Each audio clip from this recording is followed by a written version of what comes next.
Good afternoon, folks. Welcome to our continuing SOSV webinar series. Today we're talking about share option plans, something that certainly if you've gone through an SOSV accelerator, you've heard a great deal about. We're going to dive a little bit deeper today. With me, I have Greg Pilarowski from Pillar Legal. Pillar Legal works with China Accelerator, as well as some of our other teams based in mainland China and offshore. Greg is joining us today from San Francisco. And then our other speakers today are Adrian Wall and Owen Carroll from McCullagh Wall. They are one of the top law firms here in Cork, and they'll be talking about the perspective of teams in Europe and Ireland. So we're going to get started today with first a breakdown of what exactly a share option plan is, how they work, why you should have them, and then we're going to transition into a discussion about some of the strategies that you as early stage founders can take with ESOPs, share option pool plans, and what you need to know kind of about leveraging them as effectively as possible. After that, we have time for questions, so certainly if you have any questions between now and while Greg is talking and Owen and Adrian are talking, feel free to, if you navigate up to the drop-down menu in this window, you'll be able to ask questions using our Q&A feature. So without further ado, I'll let Adrian, Owen, and Greg all introduce themselves, and then we'll get started. Hello. Can you hear me? Am I? Great. Okay. Technology challenged over here in Silicon Valley. I'm Greg Pilarowski, running a small firm, Pillar Legal. We have one office in Shanghai, one here in the San Francisco Bay Area. And then based on our geography, that's going to drive our talking points today. We'll come at the ESOP question primarily from the U.S. perspective, but we'll sprinkle in a little bit of China as well.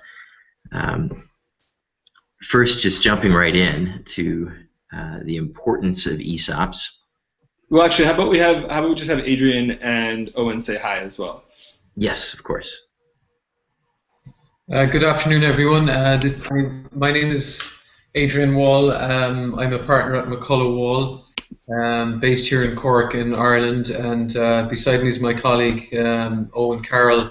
We work with various Irish early stage and sort of later stage technology companies on general legal requirements, including ESOPs. So we're glad to be able to give our perspective today on I suppose Irish and European ESOPs, and it was interesting actually sharing our slides with Greg across in the US that the degree of similarity I think between ESOPs here and ESOPs in the US is much greater than the differences. So that's I think an interesting point or feature. So I'll just hand back to Connor now at this point. Yep. So Greg and the team at Pillar Legal, take it away. Okay. Are the slides up? They are, yes. Fabulous. Why don't you cut to our cartoon? We're very proud of the cartoon. So today, just talking a little bit about ESOPs, stock options, why they're important. I think arguably stock options to tech companies, certainly here in Silicon Valley, they're a bit of the lifeblood of the company. As you all know, being founders and startups yourself, cash tends to be a bit tight in the beginning. And if you want to attract talent, cash is not really the way to do it. It's the equity upside.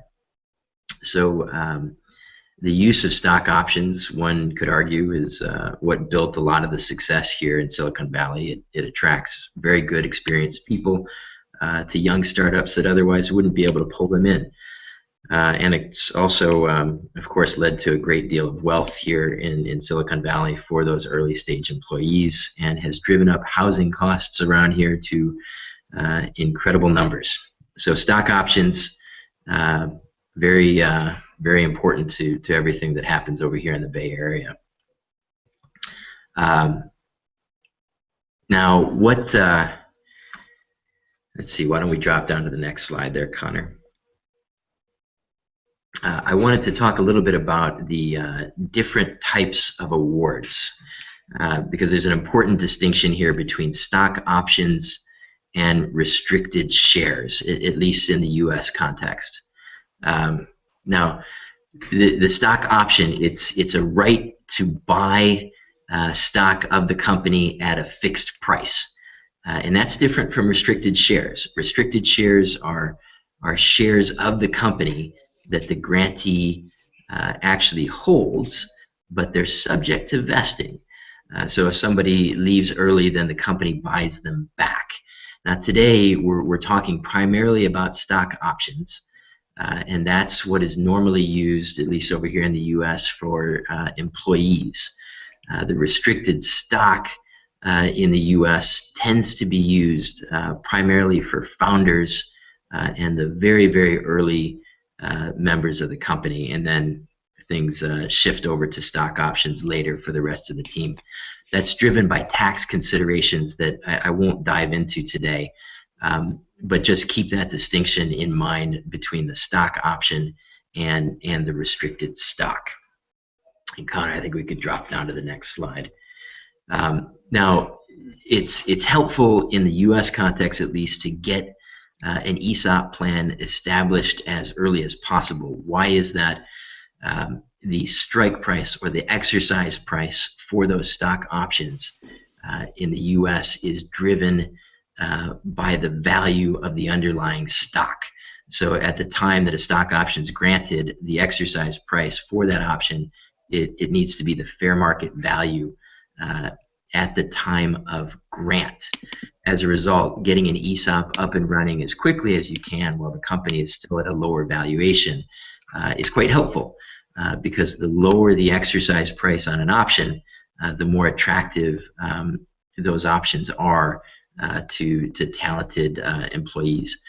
In addition, we've found that if a company gets an ESOP set up early on and uses fairly standard documents for it, that helps to lock in some good procedures for the company. Otherwise, there's a risk of doing things haphazardly, promising shares here, promising shares there, using different documents, and then later when the formal standards come into place, it might involve some renegotiation with employees based on those earlier non-standard documents. So we do encourage companies to set up an ESOP as early as possible. Here in the U.S., it's common to actually set up the ESOP at the time you incorporate the company. So as part of the incorporation package, getting a standard set of documents for an ESOP in place. And Connor, I think we could drop down one more slide. How do you set up an ESOP? One of the key things is, of course, to determine the size of the pool. What percentage of the company's shares will be reserved for use in the ESOP? And I think that that's something that Adrian and Owen will be speaking about later. But a standard size here in the U.S. might be about 10%, perhaps 20% of the overall equity of the company. What documents are required for an ESOP? There's one key document, which is the plan, the stock option plan itself. That has a bunch of terms that apply to all of the grants. And then the other key document that we use over here is the option grant document itself. That's a form document, just like an employment agreement, that gets filled out for every grantee. And then there'll be a few different blanks that can be filled in, like the names, the amount of options, the strike price. So that's on the document front. And then what approvals do you need in the U.S. context? We get shareholder approval for the ESOP and also board approval. So those three bullets, figuring out the size of your plan, getting the standard plan document and option grant form in place, and then getting the approval at the shareholder level and the board level, that's the key steps. And then Connor, we could drop down one more slide. When you're granting options, what things to think about? The key issue, or one of the key issues, is the exercise price. So the exercise price, that's the amount that the grantee pays to exercise the stock option. As I mentioned before, in the U.S. context, that exercise price, it needs to be the fair market value of the shares, the underlying shares, at the grant date. Now, how do you determine the fair market value? Thanks to the U.S. IRS, we have some pretty stringent rules in place here. And in the U.S. context, it's necessary to get what we call a 409A valuation report, which is hiring an independent valuation company to do a valuation of the company. Here in the U.S., there's a bunch of independent shops that do this for early stage companies. It can be a cost of around $5,000. That cost would go up as the company gets bigger. Why do we have to do this? If the exercise price is not the fair market value at the time of grant date, there's risk of an additional 20% penalty tax here in the U.S. So one of the most important things in the U.S. context, or if you have U.S. taxpayers as grantees, is to consider this 409A valuation requirement and getting that valuations report in place to support the determination of the strike price on your options. And unfortunately, it's something that has to be redone on a fairly regular basis as the value of the company changes. Perhaps once a year, or maybe less frequently if there's not key events that change valuation, maybe more frequently if there are key events that do change the valuation. And perhaps we could go down one more slide. The other key point to figure out when granting options is the vesting schedule. The standard vesting schedule that we see here is 4 years with what we call a 1-year cliff, which is to say that 25% of the options vest as soon as the employee has been working at the company for 1 year. So if an employee leaves before that 1-year mark, they get nothing. But if they get to that 1-year mark, 25% of the options would vest, and then we typically see that after that first year, options then vest on a pro rata basis, on a monthly basis, then for the next 3 years. And of course, what's the concept behind vesting? If the options are not vested, then that means they cannot be exercised, but vested options can be exercised. And I think that's about it for the overview. Connor, why don't I hand it back to you guys and Adrian to talk about some strategic things. Sure. So Adrian, before we do that, do you have anything to add, maybe some of the differences between Irish and European systems with any of the things that Greg mentioned? Yeah, just to pick up on one or 2 points. The valuation setup here in Ireland would be a little bit less stringent. Some companies will typically go out and have a valuation done of the market value of the shares, which, as Greg noted, relates to how much tax the employee has to pay on exercise. But it wouldn't be uncommon for Irish companies to there's certainly no requirement to have that valuation done, and some companies will, in some cases, just allot the options at a nominal price. In other cases, they'll just go back. If there's been a VC round or an institutional round, they'll pick the last round price. So we don't have the same sort of requirement in terms of valuation. In terms of vesting and stuff like that would be very similar, because I think in Ireland we've been very much following the US model, so that's sort of been the experience here as well. The tax treatment is a little bit different. I can touch on that in a few minutes. Okay, great. So what we'll do first maybe then is just run through some strategy tips with you, and then we can kind of get into the nitty-gritty. So let me pull up your slides. Okay.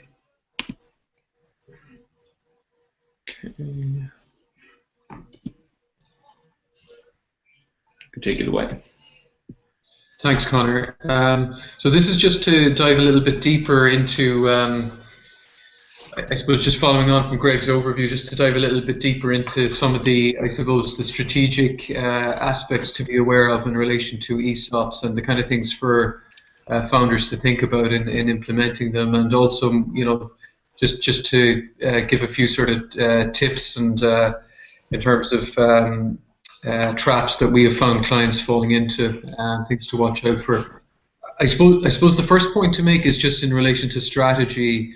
There comes a point when the lawyers and the tax advisors who've helped you to put the ESOP in place, they've done their job and it's properly documented and all the rest of it. But it's then down to the founders to actually implement the ESOP. And I suppose a key point to be aware of is that it's important to have a strategy for the allocation of options under the pool, and to try as much as possible to stick to that strategy.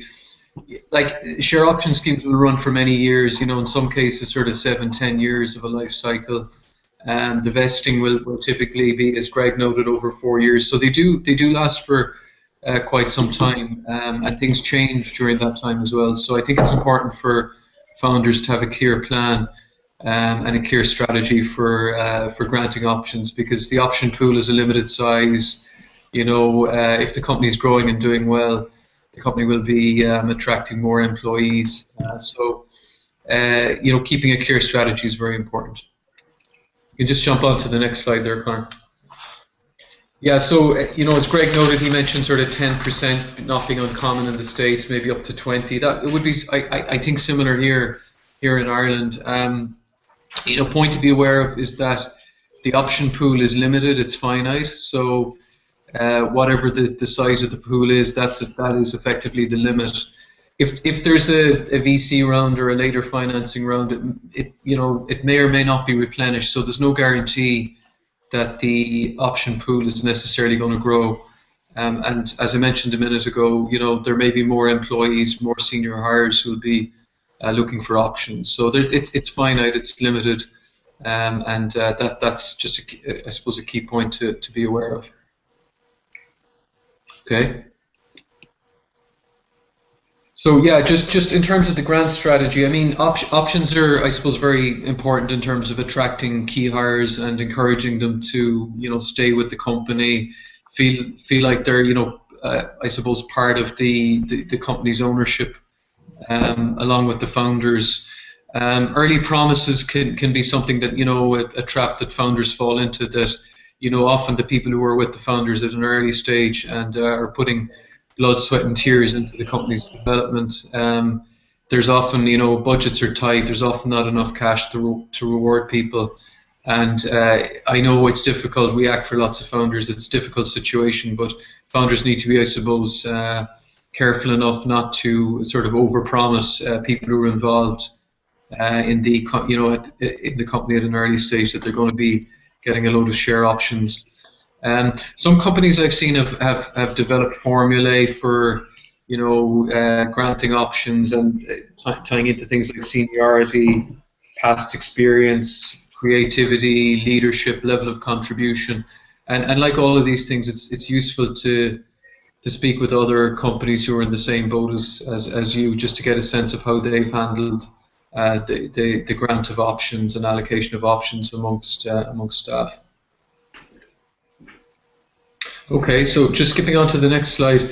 Yeah, I mean, vesting strategy, very similar to the US, tends to be in Ireland again over 3-4 years, and we have tended to follow the US model, where there's often a 25% allocation after the first year and monthly after that. Sometimes though it could be 1/3 running over 3 years or 25% running over 4 years. And again, just important to get the vesting schedule right and to sort of optimize incentivization through that. So just jumping onto some of the pitfalls that we've seen, I suppose the first one would be just get the right advice. Go to the right law firm, go to the right tax advisors. The off-the-shelf approach is a dangerous one and can lead to problems. And share options need to be, ESOP schemes need to be looked at in context as well. Usually you'll have in your companies early stage investors, whether they be angel investors, institutional investors, or whatever, and they will typically have investment agreements and shareholders agreements that you'll need to keep an eye on and that need to be obeyed. And the share option scheme, certainly in Ireland, and I imagine it's the same in the US, it needs to fit into the wider context of the company's constitutional and governing documents, so that the ESOP here and the company's constitution, or formerly known as Articles of Association, they need to be consistent and to speak to one another. Another point to watch, particularly with Irish and European, or particularly Irish and UK ESOPs, is just having the right share class. And we would often recommend to clients that the share class for the ESOP is a non-voting class of ordinary or common shares, which can be useful if people exercise, so that they're acquiring shares which are the same class as the ordinary shares, but wouldn't have voting rights. So that's just something, again, a useful tip and one to watch out for. So just jumping on to the next slide, tax. Tax is a whole sort of separate subject area, and I don't want to dwell too long on it, but I think it's interesting. We have a general election today in Ireland, and suffice it to say, the tax on share options isn't top of any of the politicians' agendas today. But the tax treatment for ESOPs isn't particularly benign in Ireland. There is a form of revenue approved scheme where the tax treatment is better, but is generally viewed as being not particularly suitable for technology companies, because it very much is a concept that all the employees need to be treated equally. The founders need to agree the market value with revenue, and there's a few features there that really just we have found tend to make them unsuitable. So look, tax is a key area to watch out for, and I think the key point is that when the employee goes to exercise the option, they have to pay income tax on the difference between the price that they have to pay for the shares and the market value. And that can come as a real surprise, so it needs to be explained to employees at the outset. PRSI and Universal Social Charge are also relevant. So it's important to, I think, get the right tax advice, and encourage employees to get tax advice also. Typically in Ireland, and I imagine it's the same in the US, the options are often only exercised, certainly for early stage companies, their options are often only exercised when they're maybe in the money and there's an exit transaction just around the corner about to happen, so that the employee knows that, and also maybe for founders who are participating, that money is coming in maybe to meet the tax bill. But tax is just unfortunately a necessary evil with share option schemes, and just something to be aware of.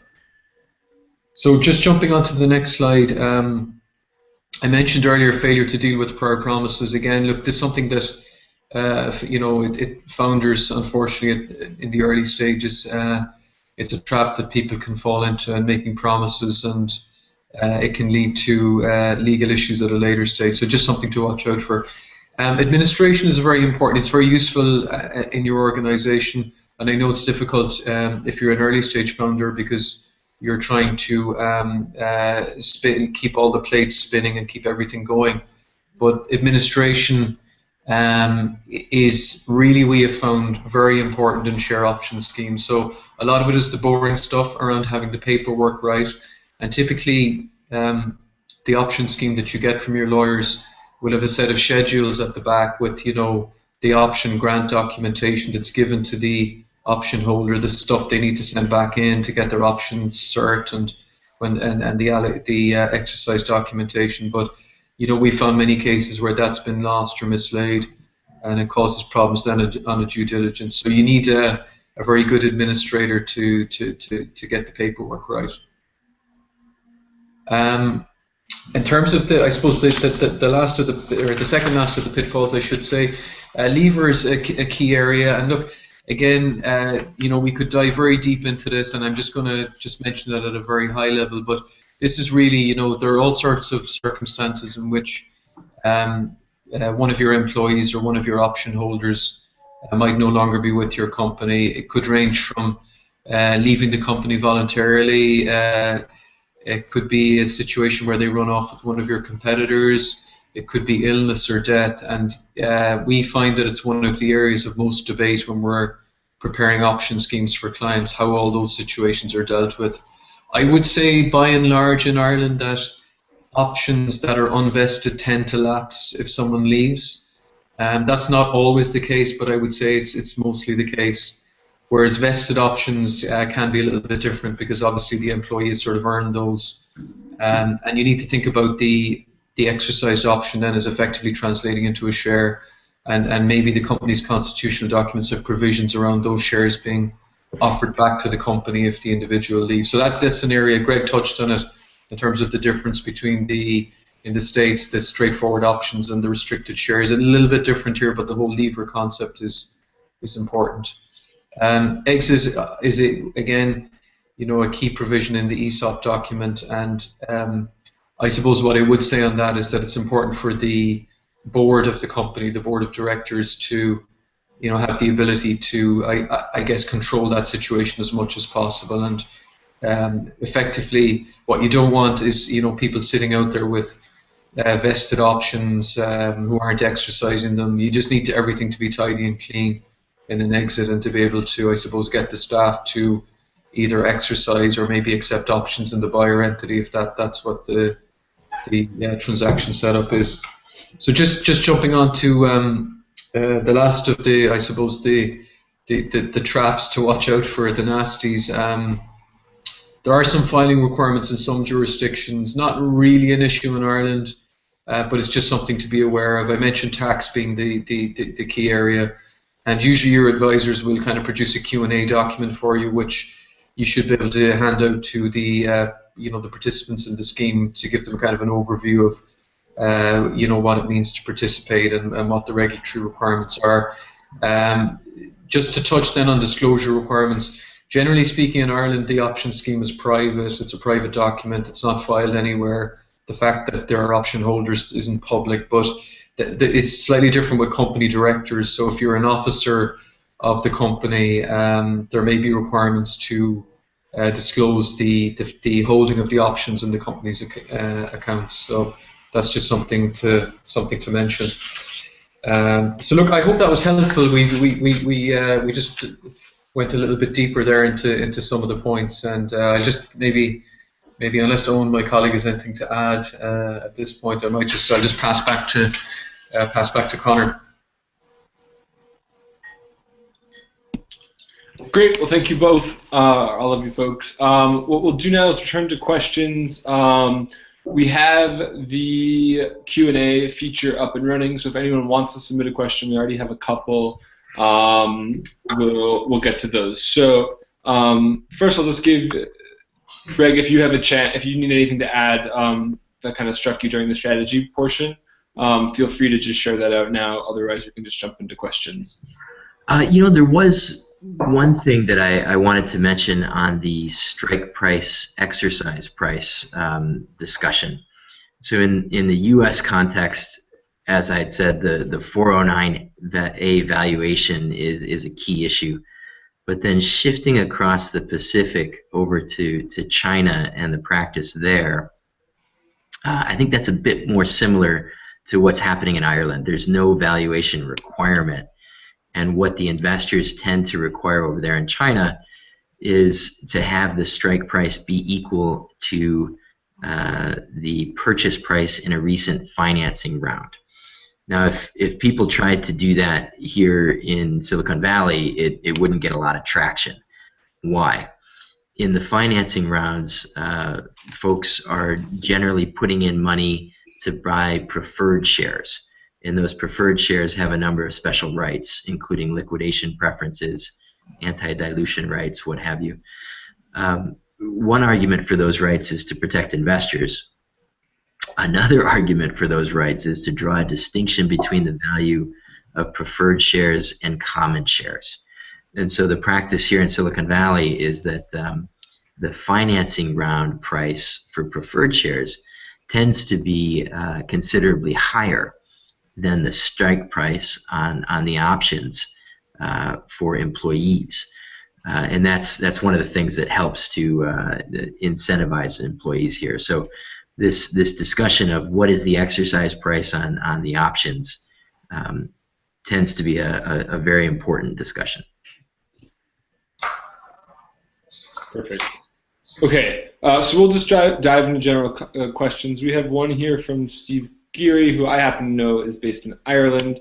So his question is, I've had an option grant previously where on exit there was a 60-day period to exercise vested options before it expired. Is that common here? And I think that means here in Ireland.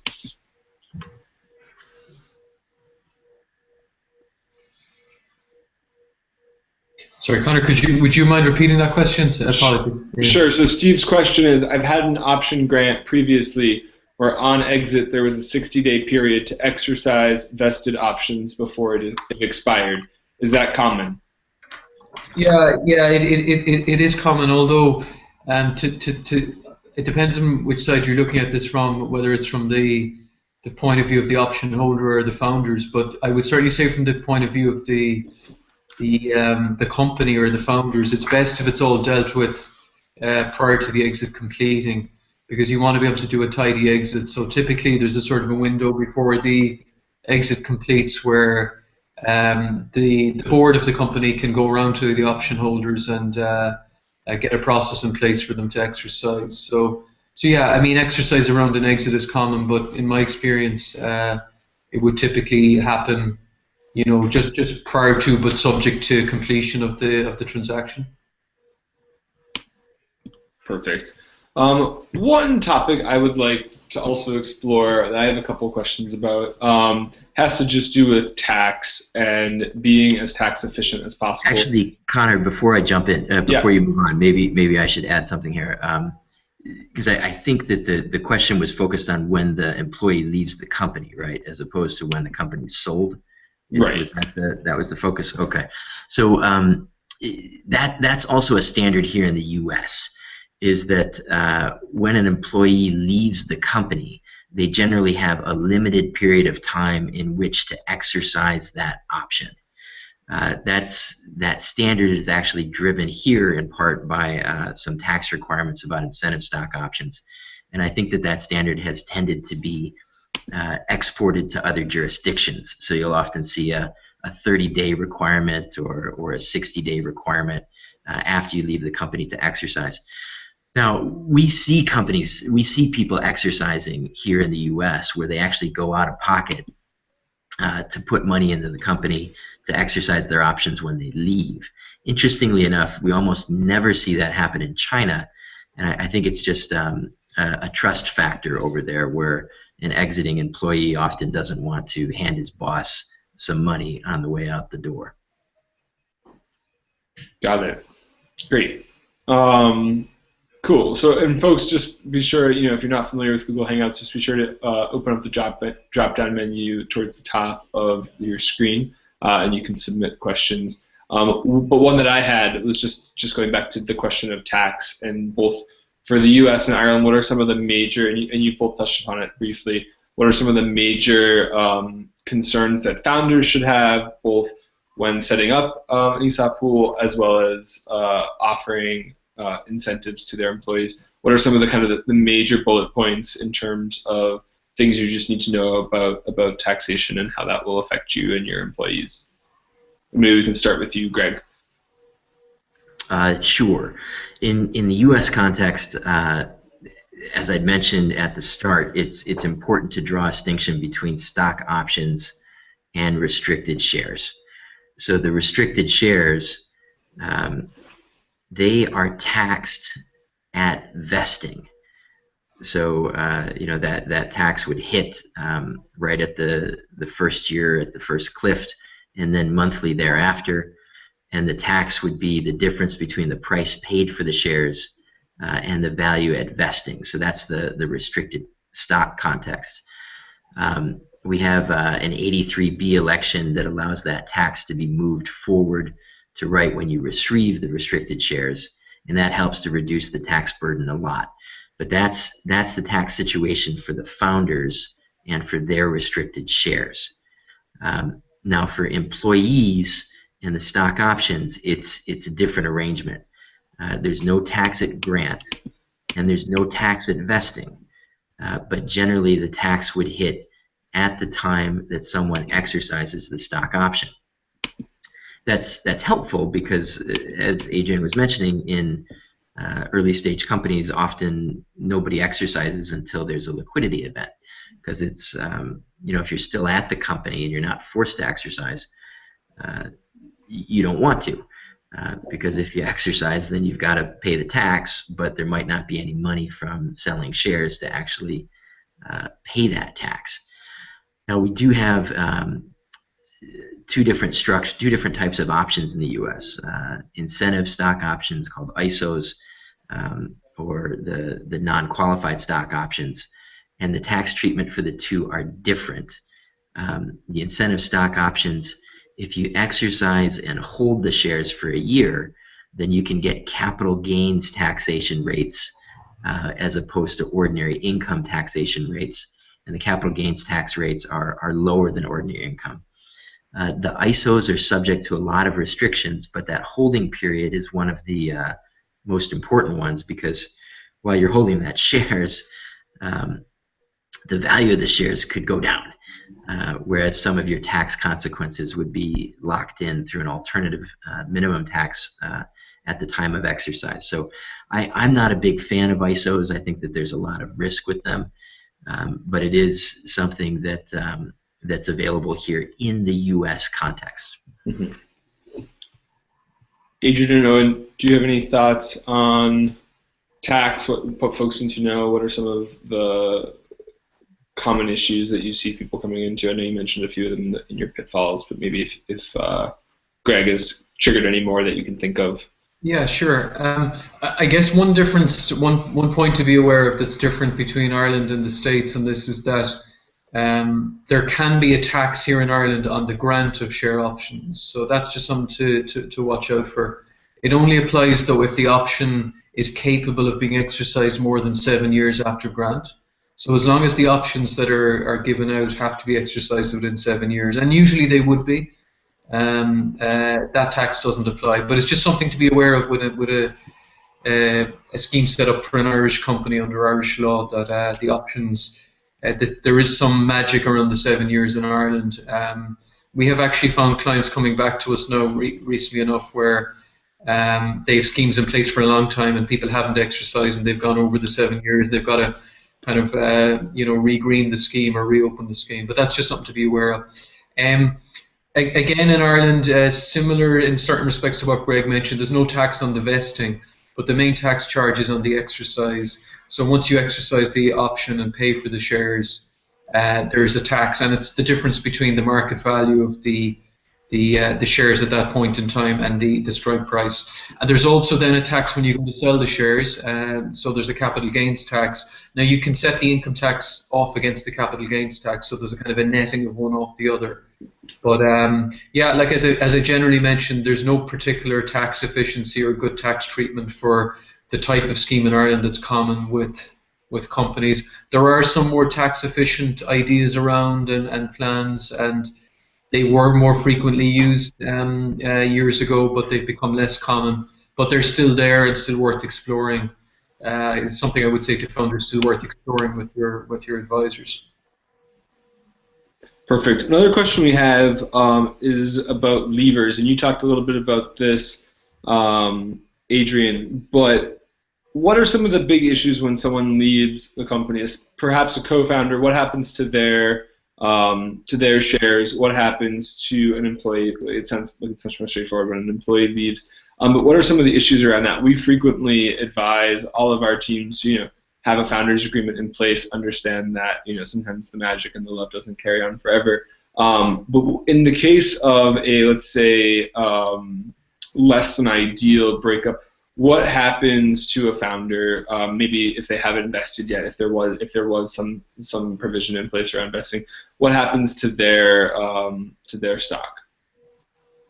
Well, yeah, mostly we tend to find with Irish companies that the founders usually, they have a lot of the stock or most of the stock at the outset, and it's usually, I would say, not more often than not, it's not subject to vesting, and then they put in place an ESOP, maybe around sort of 10-20% of the company's stock, which they will usually not participate in. Sometimes they will, but usually they wouldn't. And then I guess the whole question, Connor, around what typically happens if a founder or a co-founder leaves. I think what I find is if the company has investment or institutional investment or outside investment, they will sometimes require that you'll have good leaver, bad leaver provisions in the documents, whereby if anyone leaves the company, including a founder, that if they have options that they would lapse, and vested options or shares need to be in some sense given back to the company, and the pricing on that will vary depending on whether the person is so-called good leaver or bad leaver. So Greg can come in here in terms of the US, but we tend to find, certainly with investor-backed companies, that founders are often perhaps unfairly treated in some cases in the same way as other employees, and that if they leave, that they've got to sometimes give their stock back to the company, and sometimes there's a discount applied on the value. Now, having said that, looking at it from the point of view of, you mentioned co-founders, if there are other founders left in the business and they're driving the business and making it more profitable and successful, their view might be, why is our former colleague, benefiting or gaining, and he's no longer sort of involved day to day. So it just depends on what perspective you're looking at it from, I guess. Right, Greg, do you have any thoughts on that?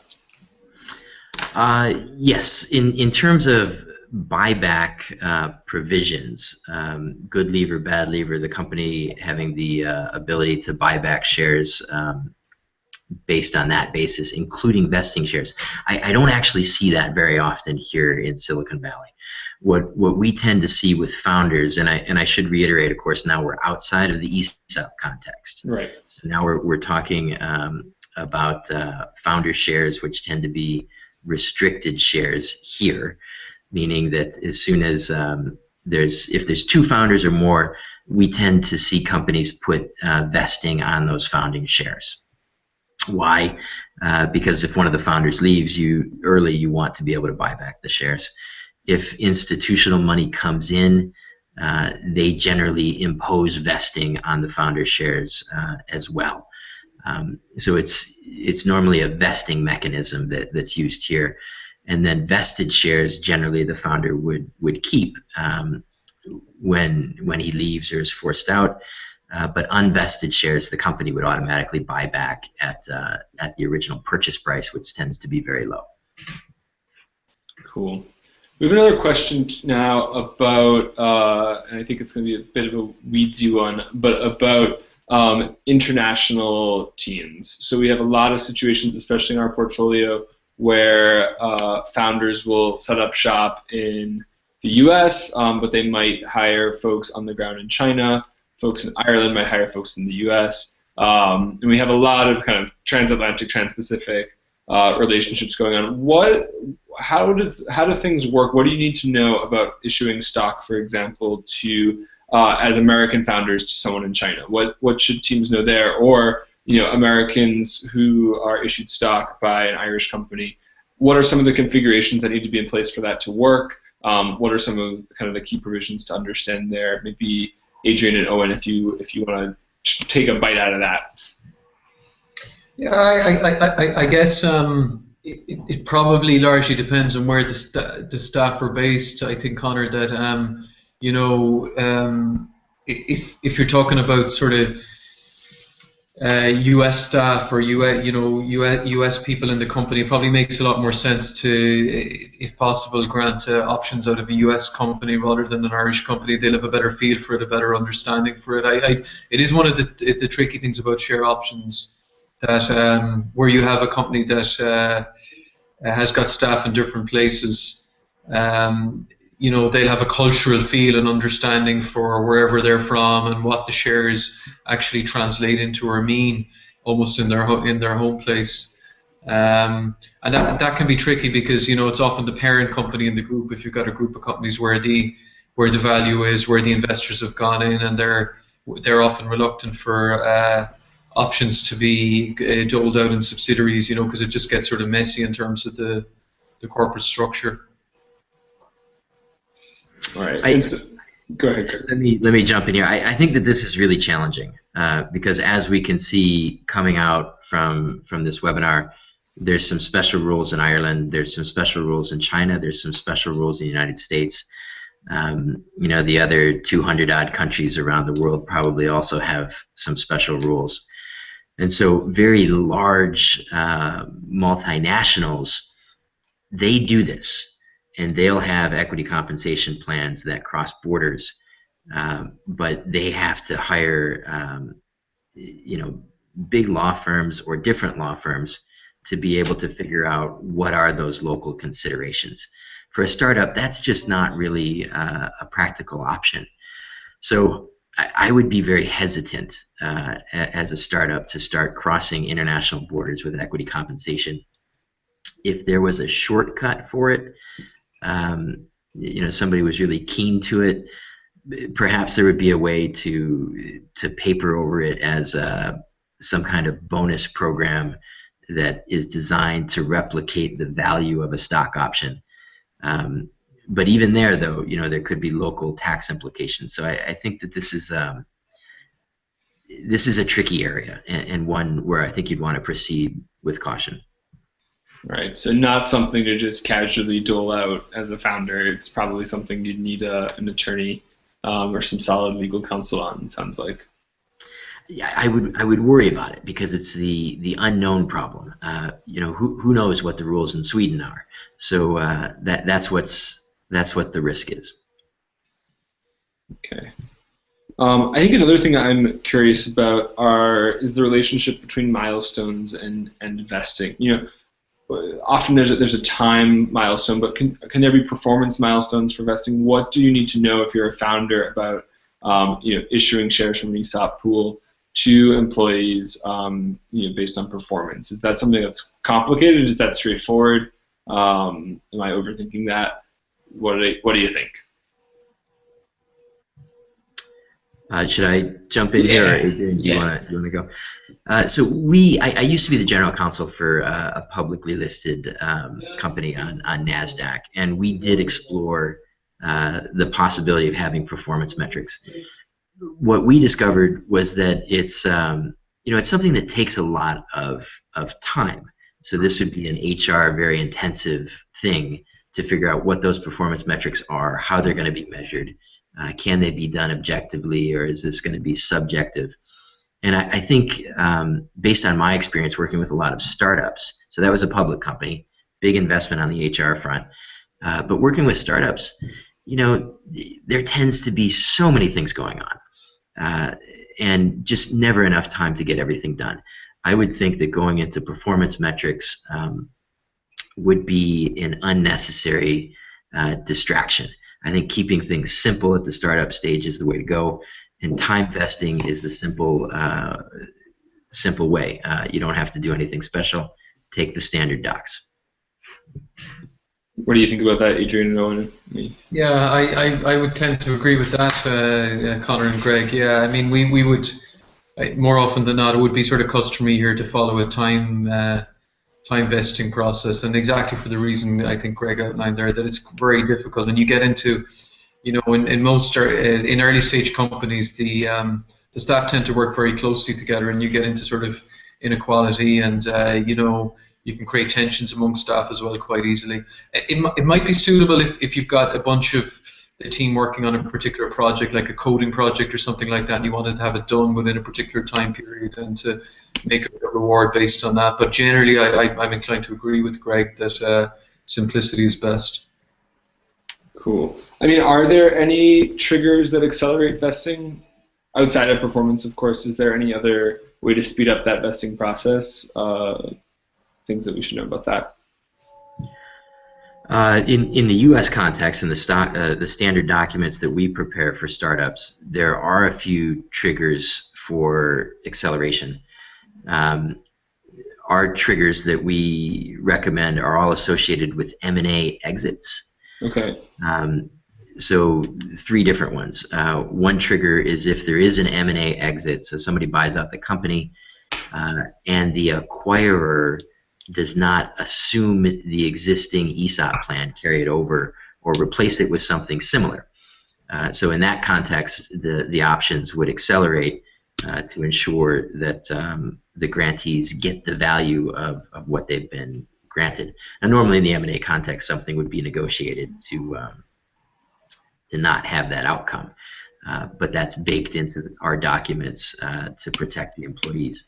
So that's one context. And then we also have some people do what's called a single trigger acceleration, where if there's an M&A exit, irrespective of whether the acquirer takes on the plan or replaces the options, they sometimes elect to have a single trigger that vests perhaps a certain portion of the options. So accelerate vesting by 20% or 25% of the unvested options. That's an approach. The double trigger acceleration is also common. Double trigger is M&A exit, irrespective of whether or not plans or options are assumed. And then second trigger, the grantee is let go of within, say, 12 months without cause. So each of those three different accelerations, we have them baked into our documents as choices that a company can elect. Adrian, anything in your experience similar to that? Yeah, I guess the only thing to add would be that typically in scheme documents in Ireland or the UK, there's probably a general right that the board of the company would retain to waive vesting. So primarily probably to cover an exit, but for other circumstances as well. So there'd be a general discretion to accelerate vesting or to waive conditionality. Okay, well, I think that's actually all the time we have for today. So, folks, certainly, if you haven't had a chance, I will send across these slides as well as contact information for Greg, Adrian, and Owen. Certainly, big thanks to them for taking their time today to participate in this webinar. And this will be available on YouTube, the interwebs, and in the community portal for posterity. So thank you all very much, and a big thanks to Greg, to Adrian, and to Owen.